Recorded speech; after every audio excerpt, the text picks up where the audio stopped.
So flexibility is another wellness attribute. Flexibility, we're going to do it by range of motion. So with range of motion, either you can eyeball it and look at it and kind of see, sometimes it's real obvious, that your range of motion isn't that great, and then as your range of motion is getting better, it might not be as easy to do it as eyeball. So a lot of doctors will have diagnostic equipment, and we have, of course, at the Back to Life Chiropractic office. But you just can find someone that has actual electronic computerized range of motion. So one of the things you want to figure out is your spine range of motion, because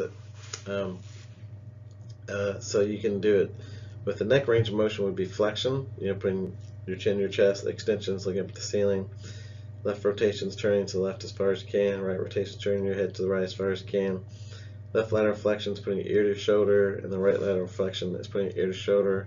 Make sure your nose is straight. The mid-back range of motion or the thoracic spine is a little bit harder to do, but the flexion, it's knees, you're trying to roll forward and see how much you bend from the thoracic spine, left rotation and right rotation. And if you can't do that eyeball, then sometimes you can just measure. The option 2 is just to measure how far from the floor you are. So if you're 5 inches or more, you're crisis. 5 inches or less, you're 2, and then if you can touch the floor, you're a 3. The low back range of motion, flexion is bending. You're gonna need to keep your knees locked, but touch the ground, go as far as you can. Extensions leaning back.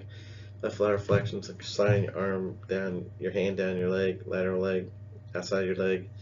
So then you can get that.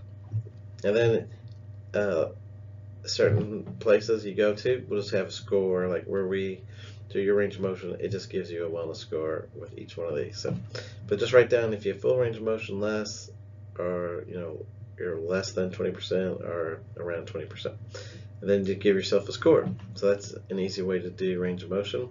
You're gonna, if you can actually do your range of motion if you want to of all your joints. I mean, that's the nice thing about range of motion is you can test all your joints, so you could add those if you wanted to. But with this, we're doing the spine because the spine is so important with the nervous system and posture